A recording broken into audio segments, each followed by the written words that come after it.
My name is Ethan Walker, and 2 years ago, I lost everything that made life make sense.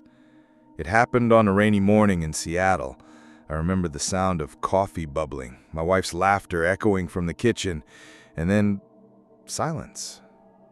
The kind of silence that comes with a phone call that shouldn't exist. The kind that freezes time. They said it was quick, said the pickup truck ran a red light and ended her life before she could even hit the brakes. I don't know if that's supposed to comfort me or just make it all hurt more. Since that day, photography stopped being my passion and became anesthesia, a way not to think, not to feel. I wandered from state to state, chasing landscapes, forests, deserts, anything, as if hiding behind a lens was the same as escaping the world. That's when I got the email. Subject: Transylvania Project. Interested? Just a few lines in the body. A European publisher, supposedly legit, wanted exclusive images of the Retisat forest in an isolated region of Romania. The offer was simple. They'd pay me up front, cover expenses, and give me full creative freedom. Something about it felt off, too good to be true, coming out of nowhere. But that night I dreamed of my wife for the first time in months. In the dream, she stood in a misty field and said, "You need to move forward." I accepted. Within a week, I was flying to the other side of the world with my backpack, my gear, and a void that only seemed to grow. Romania greeted me with a gray sky and biting cold, even though it was autumn. I took a rusty train from Bucharest to a town barely on the map, Petroșani. From there, a man waited for me in a beat-up pickup truck, eyes that never quite met mine. "Ethan?" "Yeah, I'm Eli. Let's go." The road we took looked like time had forgotten it. As we climbed the winding trails through the Carpathian region, cell reception disappeared, and pine trees began forming a tunnel of shadows over the road. Eli didn't talk much. I tried to make small talk, like, "Have you worked with other photographers? Is this forest safe?" But he only gave short answers or nodded. When I joked about werewolves and vampire legends, he just said, "Those are stories for tourists. What we have here is worse." I laughed. He didn't.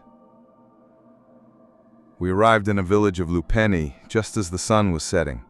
Wooden houses with steep roofs and small windows, barely a soul outside.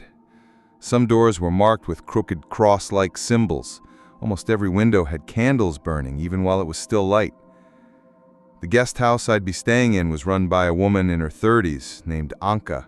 She spoke English with a thick accent and eyes that always seemed worried.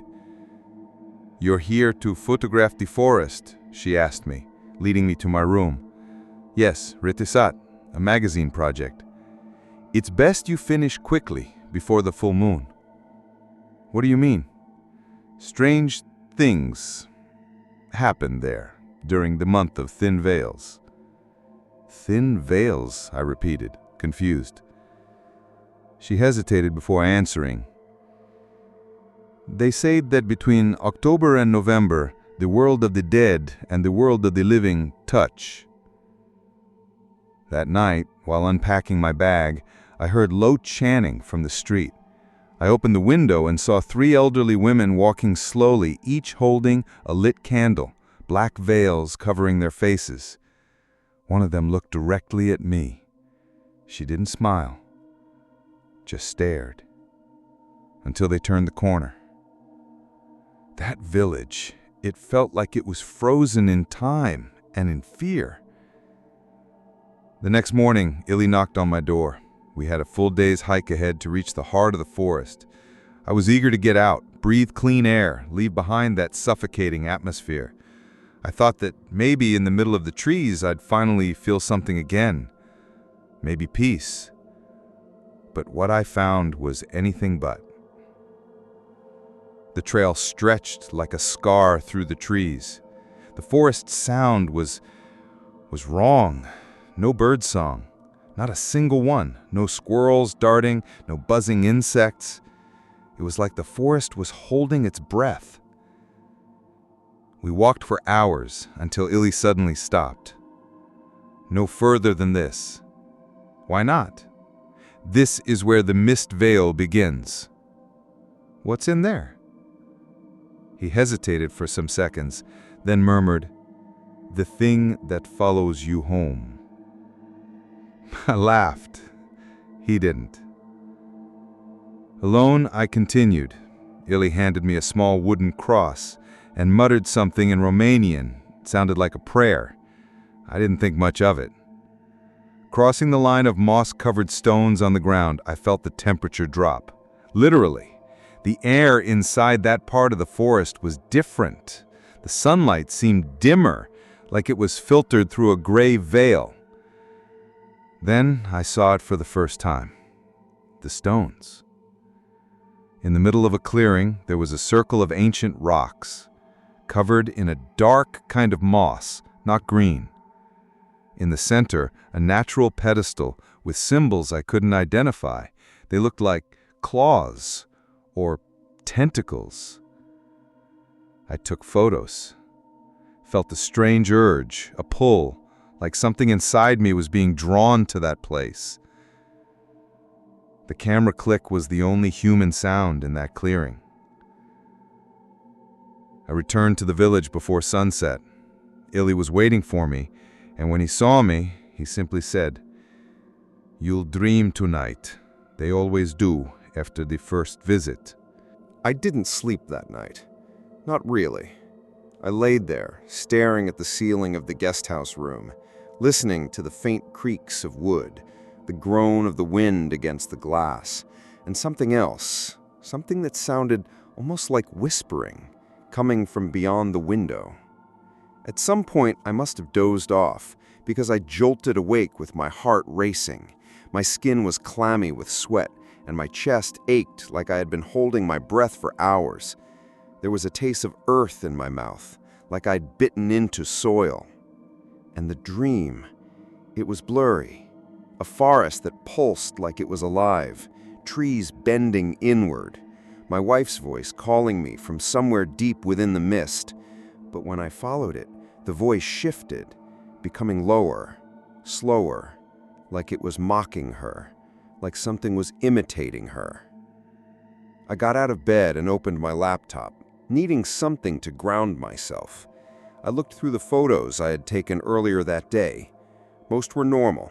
Trees, rocks, landscape shots. But then I found one I didn't remember taking. It was a wide shot of the stone circle. At first I thought it was just shadows playing tricks, but then I zoomed in. There was something standing at the edge of the circle. A figure, tall and thin, shrouded in black, with what looked like pale white eyes staring straight into the lens. I blinked, leaned back, looked again. The figure was still there. I closed the laptop. By morning, I convinced myself it had to be a trick of the light, pareidolia, my mind turning shadows into shapes. I've seen it before in foggy mountain ranges and in tree bark. That's all it was. That's all I let myself believe. Downstairs, Anka was already awake, lighting candles along the hallway. She wore a dark shawl over her shoulders, her expression tight. "You went to the stone circle, didn't you?" she asked, not looking at me. "How did you know?" "You look like someone who dreamed." I sat at the table, unsure how to respond. She set down a cup of black tea in front of me, and for a few seconds we sat in silence. Then she said, "There are stories about that place. We call it the Veil of Shadows. You crossed into it." I didn't see anything. Not really. She nodded slowly, as if she already expected that answer. "You won't see it in the daylight, and it never shows itself twice the same way." "What is it exactly?" She hesitated again, and finally met my eyes. "They call it Umbra, The shadow, an old spirit that lives between things, between time, between thought, between the worlds. It doesn't like to be disturbed. And what happens when it is? Some come back changed. Some don't come back at all. I laughed quietly, shaking my head. That's comforting. I'm not joking. Her tone cut through the sarcasm. I looked back at her and saw something there. Fear, yes, but also sorrow, like someone who had seen it all before and lost more than she could say. Is that what happened to your brother? She stiffened. Her lips parted, but no sound came. After a moment, she turned and walked back to the kitchen without answering. I didn't push. That afternoon, I tried to explore more of the village. I thought maybe I could take a few shots of local architecture, get a sense of the people here. But I quickly realized that nobody wanted me there. Doors shut when I walked past. Curtains were pulled. A child playing with a stick in the dirt dropped it and ran when she saw me. The only person who spoke to me was an old woman who hissed something in Romanian and spat at my feet. Ilya met me outside the chapel around dusk. He come. There is something you should see. We walked past the outer edge of the village, toward a small hillside covered in crooked wooden crosses, a cemetery. The air was heavier here, still. He pointed to one cross near the far end. It was newer than the others. Mihai, he said, my cousin. What happened to him? He went into the Vale during the blood moon 3 years ago, with a friend. Only his friend returned, screaming. I glanced at the cross again. There was no date, no epitaph, just a name. Ilya continued. They say Umbra doesn't kill like we do. It breaks something inside, devours slowly, pieces of the soul. I was starting to regret coming here. On the way back, we passed a small chapel with stained glass so dark and dust-covered, it looked abandoned. But inside, candles still burned. I stepped in. It was quiet, peaceful in a way. Until I noticed the mural above the altar. Not Jesus, not Mary, but a faceless figure tall and robed in shadow, with dozens of white eyes swirling where its face should be. People knelt before it, some weeping, some offering what looked like bones. It wasn't painted like a warning. It was worship. Who painted this? I asked Unka later, when I returned to the guest house. She paused, then said, It was here when I was a child. No one touches that chapel anymore. Some say it's not really a church. That night, I didn't dream. I woke up screaming. I didn't plan to go back. After the dream, or whatever that scream came from, I told myself I was done. I'd send a few landscape shots to the editor, fake a corrupted memory card, take the payment, and get the hell out of Romania. But the next morning, I woke up with mud on my feet. Not dirt, mud, fresh, black, and sticky, the kind that clings to the forest floor after a night of mist. There were even pine needles tangled in the cuffs of my jeans. I had locked the door before going to bed. I was sure of it.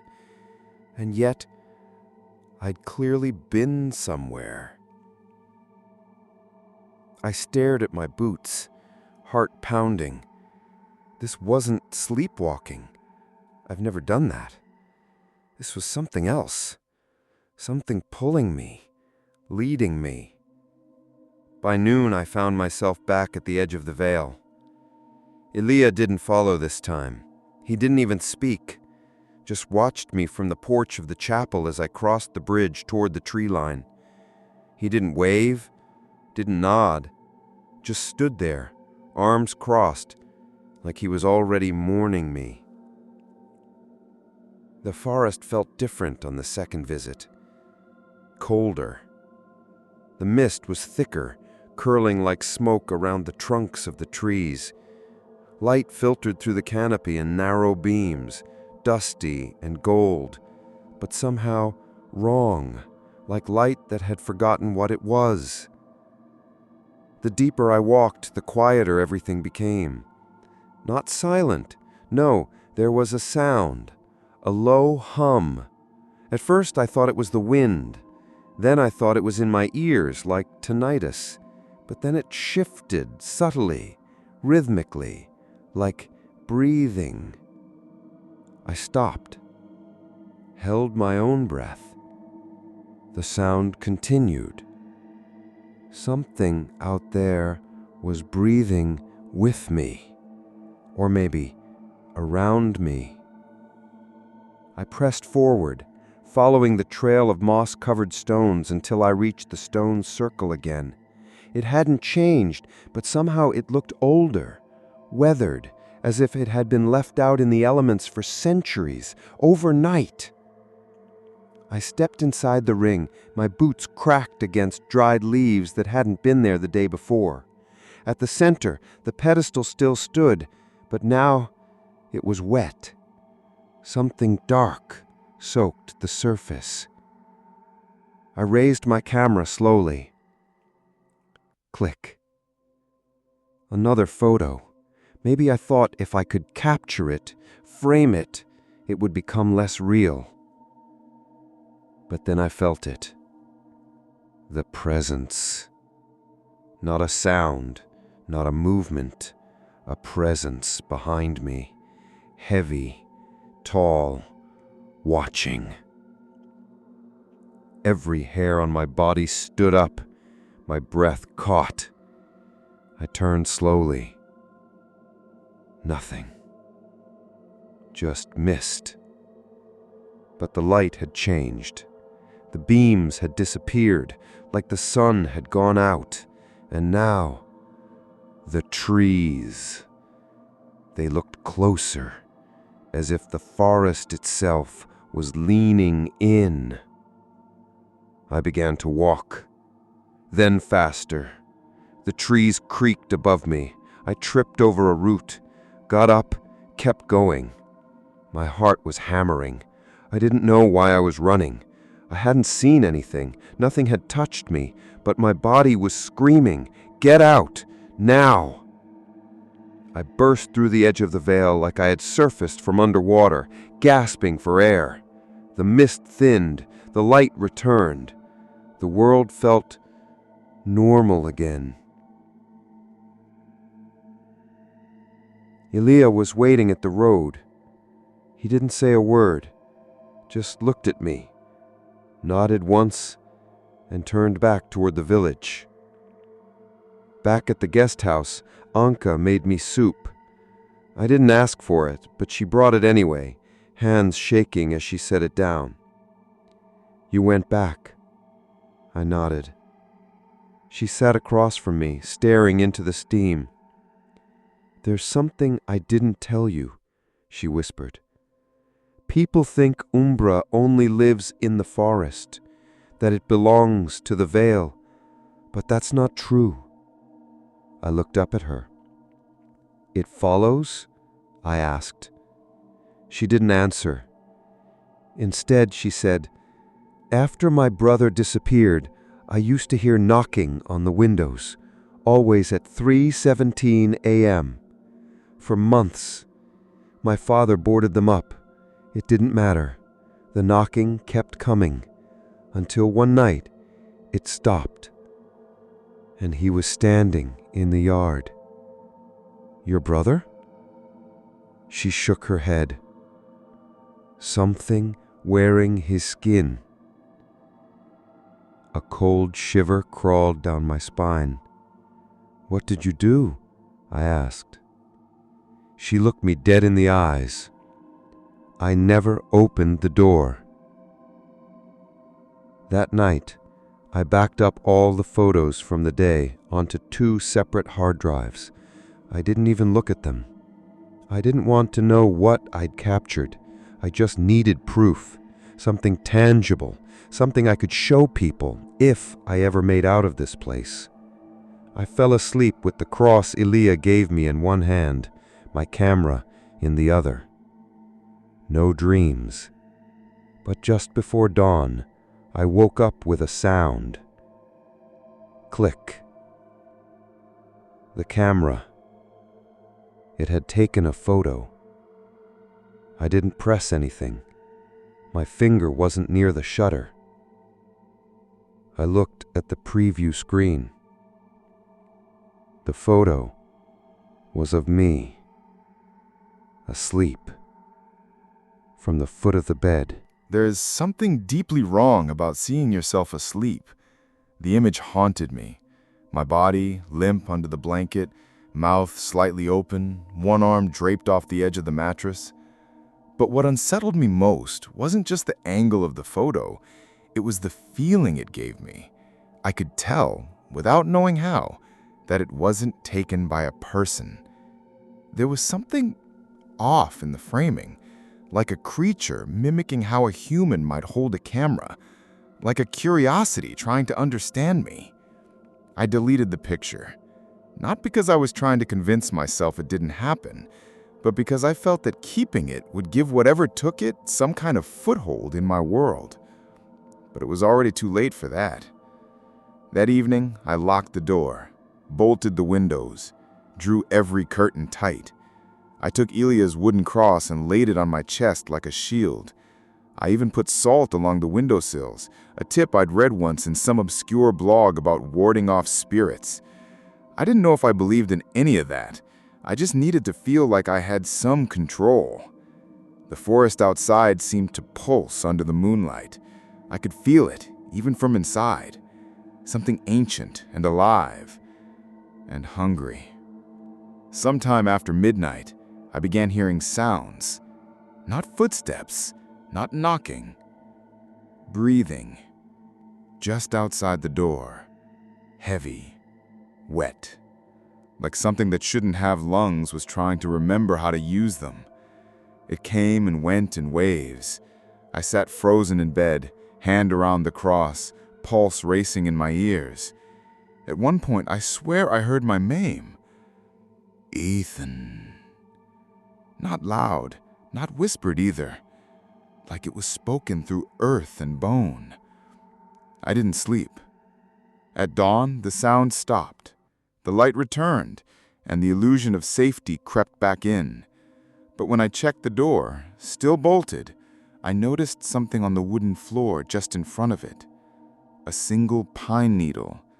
It hadn't been there the night before. I didn't tell Anka, not yet.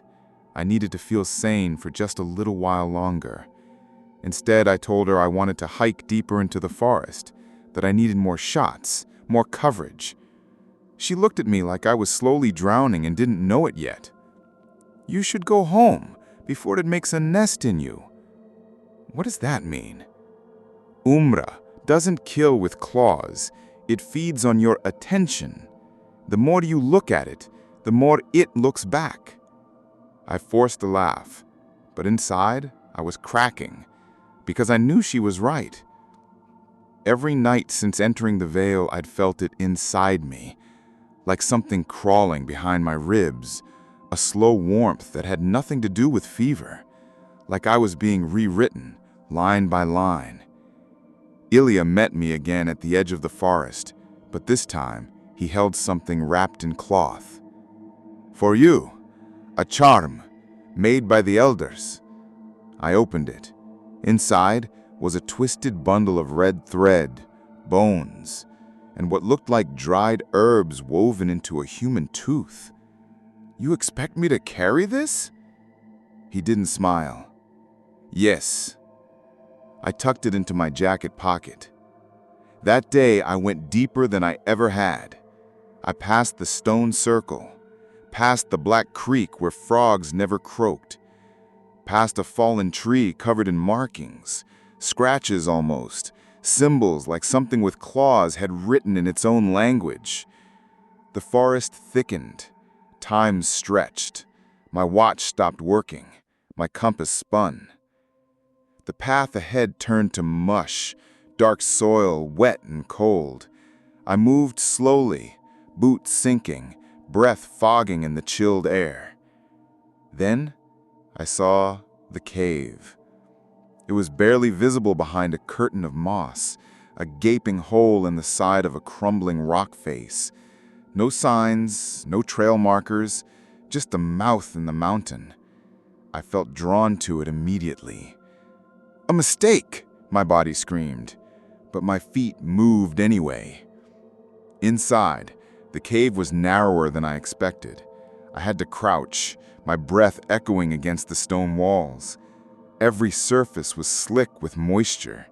I could hear dripping, distant and erratic, like a leaky faucet in an abandoned house. Then the walls began to change. What had been natural stone started to look carved. Faces, dozens of them, eroded, eyeless, mouths open in frozen terror. Some screamed, others wept. One or two looked like they were sleeping, until I looked again and saw that their expressions had shifted. I kept going, and then I heard it. My wife's voice. It came from deeper within the cave. "Ethan, you left me." I froze. It wasn't just her voice, it was the tone, the way she said my name, the exact inflection she used when she was teasing me, back when we were happy. I started to cry, against all logic, against all reason. She was dead, but something had her voice. I turned and ran, crawled, fell. Mud covered my hands. The cave seemed longer than before, and the walls breathed as I passed. Finally, I burst out into the daylight, collapsed in the wet ferns, gasping. I don't know how long I laid there. The forest felt distant again, like something that had been watching had retreated. For now. When I made it back to the village, Anka didn't ask what I saw. She only said, "You shouldn't answer when it uses her voice." That night I dreamed of my wife again, but this time her eyes were missing and her mouth was sewn shut. She tried to scream anyway, and something behind her whispered in my own voice, "We're almost home." I woke up with dried blood under my fingernails. I don't know how it got there. No cuts, no scratches, just blood, dark, almost black, like it had been there for hours. I scrubbed my hands under cold water until my knuckles burned, but the feeling didn't wash off. The feeling that I'd done something in the night and couldn't remember it. That same morning, I found a note slipped under my door. It wasn't signed. It was written in shaky English with ink that had bled through the page like tears. "You will not see them, but they see you. Once you step into their shadow, you carry it forever." I didn't show Anka. I didn't trust anyone anymore, not even myself. The village had grown colder in more ways than one. People no longer looked away. They stared, unblinking, as if I were already a ghost and they were waiting for me to realize it. The next time I saw Ely, he was drunk. Slumped against the wall outside the chapel, a bottle of plum brandy swinging in his hand. His eyes were bloodshot and hollow. "I saw her," he mumbled. "Who?" "Your wife." My stomach dropped. "When?" "Last night, before the church bells. I saw her, and something saw me." He looked at me, really looked, and for the first time, I saw fear behind the haze of alcohol. "You should burn your photographs." "What?" "Everything you've captured, every shadow, every tree, you brought it back with you." He shoved me off and staggered into the dark. I didn't follow. I just stood there, chest tight, hands trembling. Back in my room, I sat in front of the laptop for what felt like hours, staring at the folder of files I had refused to open. Eventually, I gave in. One by one, I opened the images, the ones from the cave, the circle, the forest. At first, they were normal, too normal, in fact. No shadows, no figures, no signs of the thing I knew had followed me. Until I got to a photo I took of the cave wall. It had changed. The stone faces were still there, but now one of them looked exactly like me. Same jaw, same scar on the eyebrow, same tilt of the nose. And behind my carved likeness, in the grainy darkness, a face with no eyes. I slammed the laptop shut. I needed answers. Anka had always danced around the truth, fed me half stories and warnings, but this time I wasn't leaving until I knew everything. I found her in the cellar of the guest house, lighting candles in front of a wall covered with old photographs and handwritten pages in faded ink. "What is all this?" I asked. She didn't look surprised to see me. "These are the names of the forgotten, those who entered the veil and were never seen again." I scanned the photos. Most were faded black and white. Men and women in stiff clothes, some smiling, others blank. One caught my eye, a man in an American Army uniform, young, buzz-cut, holding a camera. "Who's this?" she said. "My uncle. He came in 1965. He said he was documenting forgotten cultures. Stayed 2 weeks. On the last day, he told my father something was calling to him from under the earth." "What happened to him?" "He walked into the forest on the night of the new moon. They never found him." She handed me an old notebook, worn leather cover, pages yellowed with time. Inside were entries in English, her uncle's journal. I skimmed through the pages. Most described the landscape, the people, the local customs. But then, in the final entries, the tone shifted. "They don't die, not like us. They just fade. They become less until they're nothing but thought and shadow. And once they're hungry again, they return, wearing the faces of those they once were." I saw my mother in the trees, but she died in 1949. I think the forest is not a place, it's a memory pretending to be alive. And the last line, scribbled in frantic handwriting. "Don't listen when they say your name. It's not them. It's never them." I dropped the book. "What are they?" I asked. Anka's voice dropped to a whisper. "They were once human, or close to it, but death didn't claim them the way it should. Maybe it was grief, maybe rage, Maybe they loved the world too much or not enough. So now they wander, lost between this world and the next.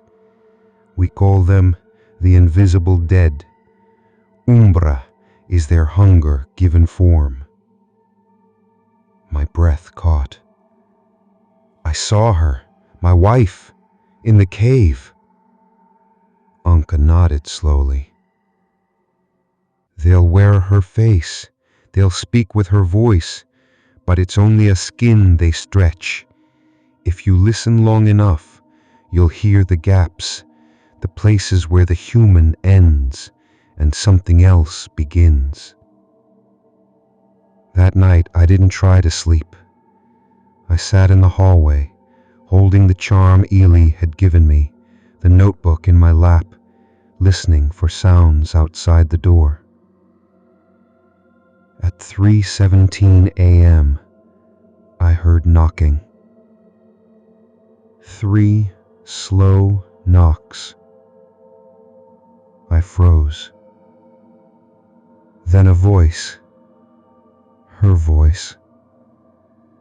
"Ethan, it's me. Please open the door. It's so cold." I didn't move. "Ethan, please." The voice cracked. Almost perfect, but not quite. And then the thing said something my wife would never say. "I forgive you for what you did." My blood turned to ice because I never told anyone what I did, what really happened the night before the accident. I didn't plan on going back to the cave. But grief is a tricky thing. It doesn't obey logic. And fear starts to feel like home when you live in it long enough. That morning, after the voice tried to become her, I sat in silence for hours, replaying her last real words. Not the ones whispered through wood, not the ones shaped by shadow, but the last thing she ever said to me on the morning of the accident. "Ethan, you're not listening. You never listen." She was right. I wasn't listening then. And maybe I wasn't listening now either. The truth is, I never forgave myself. The night before she died, we fought about the usual things, my absences, my refusal to let go of the past, her desire for a family I wasn't ready for. I left, drove off, stayed gone all night. She died the next morning, on her way to work, alone. And some part of me believed, always believed, that I had cursed her by walking away. Now something was wearing her voice, her face, her pain, and it knew what I'd done. And maybe, just maybe, that meant she was in there, somewhere, waiting. So I went back to the cave. This time I didn't tell Anka. I didn't wait for Ely. I left just before dusk, when the shadows were long and the mist hadn't risen yet. I packed only what I needed: my flashlight, my camera, the journal, and the charm. The path felt shorter this time. Or maybe the forest was letting me in. The cave was exactly where I remembered it, but it looked different, wider, like its mouth had stretched in anticipation. I paused at the entrance, fingers brushing the stone. It felt warm, too warm, as if it were alive. I stepped inside. The tunnel swallowed me. My flashlight flickered. The walls breathed again, that subtle expansion and contraction, like lungs made of stone. Deeper in, the carved faces returned. But now they moved when I wasn't looking at them. I'd glance at one, blank. Look away, look back, and the mouth was open wider. The expression was sharper, and one, carved low near the floor, seemed to be sobbing silently. I kept walking. The air grew damp and metallic. The further I went, the more it smelled like rot and rusted iron, blood and memory. Then I heard her again. My wife. Ethan. Her voice echoed from everywhere, not just one direction. I'm here. I should have turned back. I knew that. Every step screamed it, but I kept going. The tunnel ended in a chamber, massive, open, impossible. It shouldn't have existed, not in any geological sense. It was a cathedral hollowed out by time and grief. The ceiling arched like ribs, the walls pulsed like muscle. At the center, a pit, a well. But not filled with water. No. What glistened at the bottom was darker, thicker, and from that pit came a hum, the same hum I'd heard that day in the Vale. I stepped closer, heart pounding, and then a whisper, not in my ears, but in my head. Bring her back. I dropped to my knees. The journal slipped from my bag, pages flapping open. The last entry repeated again and again, like the ink had bled and written itself across every line. It's not her. It's not her. It's not her. I looked into the pit and saw her. Not a shadow, not a trick. Her. My wife. Pale, eyes glassy, lips trembling. Ethan, you can fix it. Tears blurred my vision. Come down here, she begged. You've already crossed over. You just don't know it yet. I reached toward her, then stopped, because her hand, the one she held up, was wrong.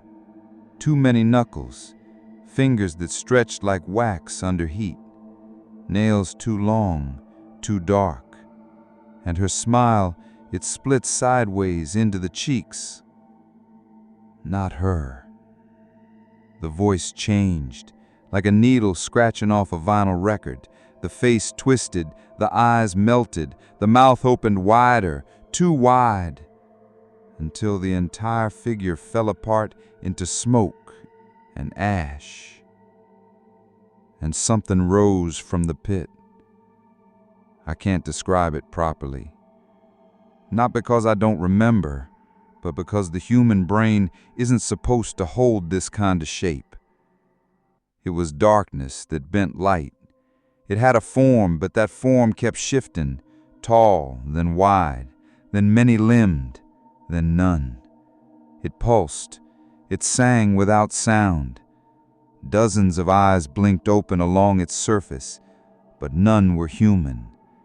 And one of them blinked in time with my heartbeat. I stumbled back, screamed, threw the charm at it. It stopped. All of it. Silence. Then, a voice behind me. My own. Ethan. I turned and saw myself. But not me. Paler, older, eyes sunken, wearing the same clothes but torn, stained, like he'd been walking underground for months. A mirror cracked through time. You've been here before, he said. I shook my head. No. Yes, he whispered. You never left. That first night, when you heard her calling, you answered. You walked into the forest. You crossed the veil. You're just dreaming that you made it out. I turned and ran. I don't remember how I got out. Not clearly, just flashes, running through tunnels that kept changing shape, walls closing in, faces whispering secrets I'll never repeat. When I burst out into the night, I collapsed under a tree and vomited. The sky was bleeding stars, and the forest was quiet. Too quiet. I made it back to the village before dawn, but no candles burned in the windows, no footsteps, no sounds. Every house was dark, empty. Lupani was abandoned. At first, I thought it was just early. Maybe the town was still asleep. Maybe the windows were dark because the villagers had fled some local emergency. But deep down, I already knew the truth. I was the only one left. The candles were gone. The silence was absolute. No birds, no wind, no life. I walked through the empty streets of Lupeni with only the sound of my own breath to keep me company. Every house looked untouched, but somehow wrong, like they'd been abandoned for decades. Paint peeling, doors warped, curtains rotted to thread. I returned to the guest house. My room was still there, my gear, my bags, my laptop, but the mirror was gone. Not just broken, gone, like it had never been mounted at all. I checked my laptop. The files were still there, the photos, the journal scans, everything intact. But the date on the screen said November 19th, 2027. I stared at it for a long time. That couldn't be right. I had arrived in Romania in October of 2023. 4 years. It said I'd been here 4 years. I opened the camera. Same thing. Metadata on the photos all dated between 2023 and 2027. Some taken on days I couldn't remember. Dozens I didn't recognize. Shots of trees I'd never seen, caves I never entered, people I didn't know. All of them blurred, warped by motion or by something else. Then I found one last file, auto-labeled by the camera as REC_001. It was a video. I hesitated, then hit play. The footage was shaky, taken from a low angle, breathless, dirt smearing the lens, but I could make out a face leaning into the frame. Mine. But I looked exhausted, hollow-cheeked, eyes red-rimmed and wild. I was speaking, but the audio was warped, like it had been filtered through static and whispers. Still, I could make out some of the words. If you're watching this, it means I failed. Or I escaped. I don't know anymore. Time isn't right here. It folds, loops. It breaks you. They're inside now. Not just watching, listening. Every thought you have, they echo it. You think you're alone, but you're not. You're never alone. The video ended with me looking straight into the lens, smiling, but not a human smile. Too wide, too empty. I slammed the laptop shut and backed away. My hands were shaking. I needed to get out, now, before I forgot who I was. I grabbed my pack and left the house. The air outside felt thicker, like breathing through water. The sky was dark even though it was barely noon. A grayness had settled over the village, turning every color flat and lifeless. As I passed the chapel, I stopped. The door was open. It hadn't been opened since the day I arrived. I stepped inside. It was darker than I remembered, the air heavy with wax and rot. The mural above the altar, the one with the faceless shadow and the people offering bones, had changed. Now the figure in black was holding something in its hands. A camera. Mine. And at its feet was a man with his face hidden in his hands. Also me. Suddenly, the bells rang. Once, twice, 3 times. But the sound was wrong. Backward. Like someone had taken the audio of a church bell and reversed it, giving it a hollow, sucking quality, like a mouth trying to swallow silence. I ran, past the guest house, past the stone well near the edge of town, past the boarded-up schoolhouse with its rusted swing set that now moved without wind. I ran toward the tree line where I'd first entered the vale, but the forest was no longer there. In its place was a wall, not of stone, of faces, dozens of them, staring, silent, built into the wood and moss, their mouths open, whispering in a language I felt in my bones. I fell to my knees. There was no way out. Everywhere I turned, the village looped. The road I ran down spat me back out at the chapel. The door I opened in the guest house led to the cellar. The forest was gone. The world was folding in on itself. I screamed until my throat gave out. Then I sat down in the dirt and listened, because I could hear them now, clearly, all of them, the invisible dead, their thoughts, their regrets, their hunger, and beneath it all, a single voice. Hers, my wife. But this time, it wasn't soft or pleading. It was angry. You left me. I stood up, turned in a slow circle. I know. I'm sorry. Silence. Then, come home. And with that, the sky turned black, like a sheet had been thrown over the sun, and the village disappeared. I don't remember waking up. I just was, standing at the center of Lupini. The village now nothing more than a charcoal sketch on crumbling parchment. The buildings had no color. The sky was a low ceiling of ash. The trees, what few remained, hung like broken marionettes with strings that didn't reach the heavens anymore. I tried to move, and my limbs responded, slowly, like I was underwater, like I had to remember how to be a person, but I wasn't one anymore. Not really. Not entirely. Something inside me had shifted. It wasn't pain, it was displacement, like my soul had been slightly pulled to the left, misaligned with my body, humming out of sync. I wandered the village for what felt like hours, but there was no time here.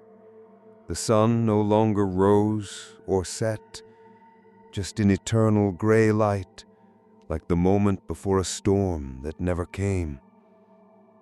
Then I heard footsteps, real ones, human ones. I turned and saw a man walking up the road toward the chapel.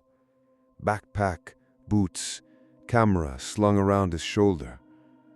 He looked young, American, exactly like I had when I arrived. He didn't see me. He walked right past, eyes wide, marveling at the strange beauty of the village. I followed him, silently, realizing what was happening. It was starting again. A loop, a cycle, another story beginning the way mine had. And then I saw my reflection in a window. It wasn't me. It was close, but wrong. The features were too smooth, the eyes too still. A face reconstructed from memory, but something had forgotten the warmth. I looked like a version of myself that had never felt anything. And that's when I understood. I hadn't survived. I had been unwritten. Umbra didn't kill me. It absorbed me. It took what was left of me, my guilt, my grief, my desperate longing, and reshaped it into a mask. Now I was just another whisper in the forest, a shadow pretending to be a man. And worse, I could still remember who I had been.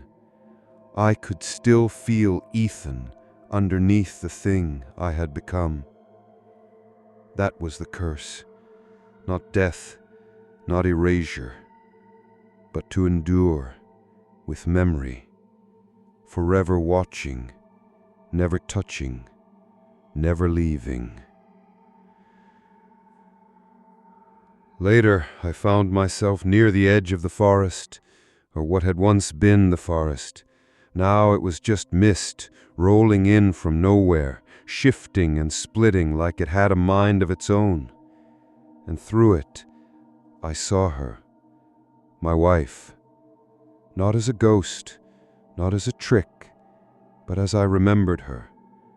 Hair tied up, jacket zipped to her chin, eyes full of warning. You have to let go. I shook my head. I can't. I don't know how.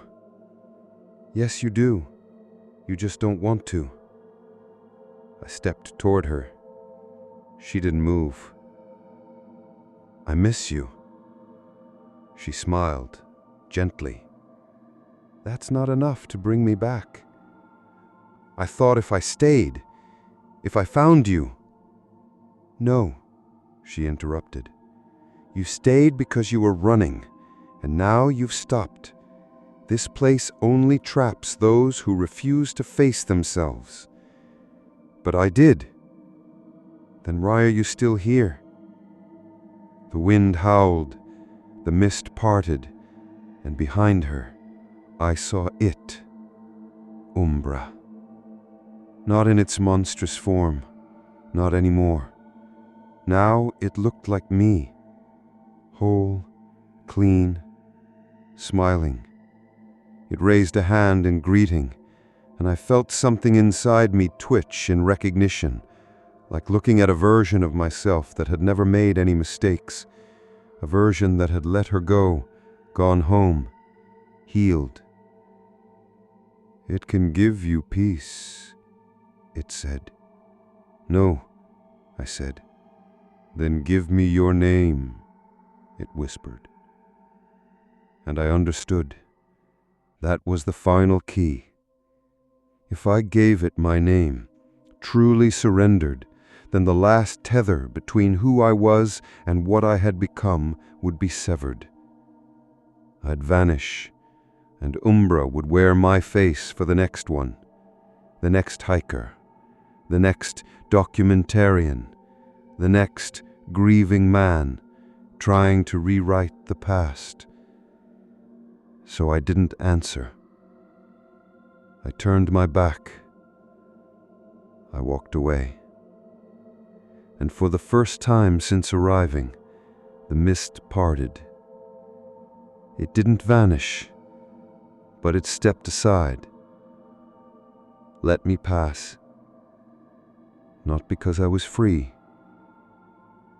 but because I finally knew I never would be. If you're reading this, it means the story started over. Again. Lupani is not a place. It's a wound, a memory that refuses to close. Don't trust the trees. Don't answer the voice. Don't ever go looking for the truth in someone else's face. Because once you step into the shadow, it remembers you. And home isn't real anymore.